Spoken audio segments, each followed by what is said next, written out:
Hello guys, तो ये है एनिमल सेल। हर एक लिविंग ऑर्गेनिज्म इस तरह के बहुत सारे सेल्स को मिलाकर बनता है, जैसे कि ह्यूमन बीइंग की अगर हम बात करें तो उसमें 20 to 40 ट्रिलियन ऑफ सेल्स होते हैं। तो कितने ज्यादा सेल्स होते हैं एक ह्यूमन बीइंग के अंदर, और हर एक सेल के अंदर बहुत सारे पार्ट्स होते हैं जिनको हम वन बाय वन डिस्कस करेंगे। तो सबसे पहले हम देखते हैं यहाँ पे प्लाज्मा मेम्ब्रेन। जो सेल की सबसे बाहर वाली लेयर होती है उसको बोलते हैं प्लाज्मा मेम्ब्रेन, जिसकी सबसे बाहर की बाउंड्री है, जो कि फॉस्फोलिपिड्स की बनी होती है, जिसको हम फॉस्फोलिपिड बाइलेयर के नाम से भी जानते हैं। ये सिलेक्टिवली परमिएबल होती है, मतलब ये कुछ मॉलिक्यूल्स को ही अपने अंदर या बाहर जाने देती है। तो जो मॉलिक्यूल्स प्लाज्मा मेम्ब्रेन को क्रॉस नहीं कर पाते, उनको मूव होने के लिए कुछ चैनल प्रोटीन्स की जरूरत पड़ती है, जिसकी हेल्प से ये सेल के अंदर या बाहर जा सकते हैं। दूसरा पार्ट इसमें आता है न्यूक्लियस, जो सेल के सेंटर में प्रेजेंट होता है। ये सेल के ब्रेन की तरह काम करता है, मतलब ये सेल की सारी जानकारी रखता है, जैसे कि सेल की ग्रोथ, सेल का फंक्शंस, सेल की फॉर्म एटसेट्रा। तो न्यूक्लियस इन सारी एक्टिविटीज को कंट्रोल करता है।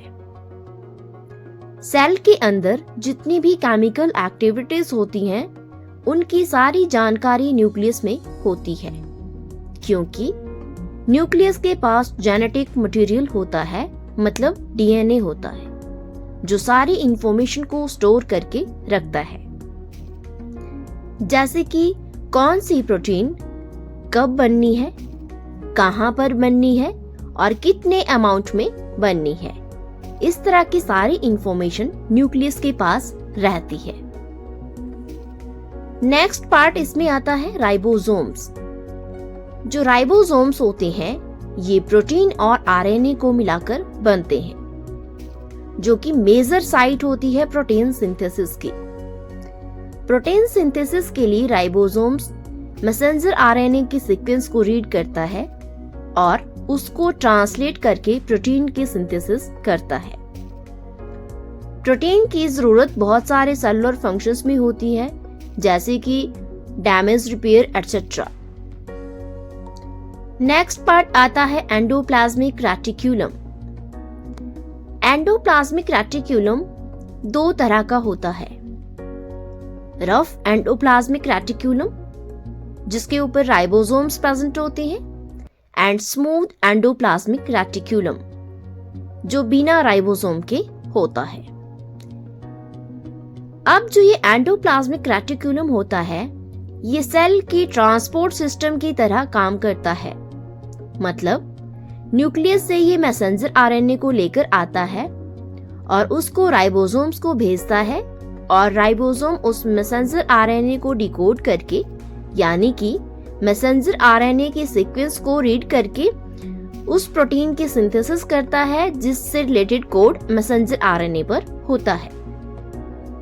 तो जो प्रोटीन अब सिंथेसाइज होगी, उनको भी एंडोप्लाज्मिक रेटिक्यूलम ही ट्रांसपोर्ट करेगा, मतलब सेल के डिफरेंट पार्ट को जहां पर भी उस प्रोटीन की जरूरत होती है, तो वो उस प्रोटीन को राइबोसोम से लेता है और उस पार्ट को ट्रांसपोर्ट कर देता है। नेक्स्ट पार्ट आता है गोल्जी बॉडीज। ये सेल का सेक्रेटरी सिस्टम होता है। ये प्रोटीन को रिसीव करता है एंडोप्लाज्मिक रेटिक्यूलम से और उनकी फर्दर प्रोसेसिंग करता है, जैसे कि ग्लाइकोसिलेशन एटसेट्रा, और उसके बाद उनको पैक करके वेसिकल की फॉर्म में सिक्रेट करता है और उनकी डेस्टिनेशन को भेज देता है। और नेक्स्ट पार्ट आता है माइटोकॉन्ड्रिया। माइटोकॉन्ड्रिया को power house of the cell भी कहा जाता है, क्योंकि most of the chemical energy जो सेल माइटोकॉन्ड्रिया ही सिंथेसाइज करते हैं। यहाँ पर एनर्जी एटीपी की फॉर्म में स्टोर रहती है। नेक्स्ट पार्ट आता है लाइसोसोम। ये एक सैक लाइक ऑर्गेनील होता है, जो सेल के लिए डाइजेस्टिव सिस्टम का काम करता है। इसको सुसाइडल बैग के नाम से भी जाना जाता है। इसके अंदर एंजाइम्स प्रेजेंट होते हैं, जो ब्रेक डाउन करता है एक्सेस और वोर्न आउट सेल पार्ट्स को। मतलब जो पार्ट डैमेज हो गए हैं या फिर कुछ भी ऐसी चीजें हैं जो एक्सेस में प्रेजेंट है, तो उनका ये ब्रेक डाउन कर और उनको सेल से बाहर रिमूव करने में हेल्प करती है, जैसे कि वायरसेस, बैक्टीरिया। नेक्स्ट है हमारे पास साइटोप्लाज्म। जो लिक्विड पार्ट होता है उसको बोलते हैं साइटोप्लाज्म, यानी कि जो जेल लाइक पार्ट होता है वो साइटोप्लाज्म है।